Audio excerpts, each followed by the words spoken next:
அசைக்க முடியாத சக்தியாக திராவிட முன்னேற்ற ஒட்டுமொத்த தமிழ்நாடே மாறிவிட்டது.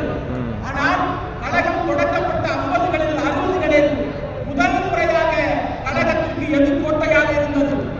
செஞ்சி கோட்டை எத்தனை வலிமையானதோ, வேலூர் கோட்டை எத்தனை வலிமையானதோ, திருவண்ணை பெருமலை எத்தனை வலிமையானதோ, அதை விட கழகத்திற்கு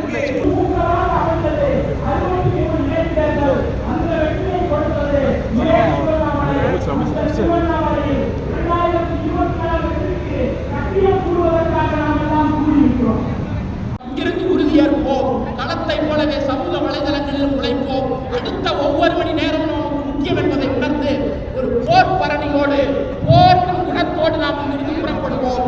வாய்ப்பு கொடுத்த இளம் தலைவருக்கும் நன்றி கூறி விடைபெறுகிறேன். நன்றி, வணக்கம். அன்பு சகோதரர் சூர்யாவுக்கு நன்றி.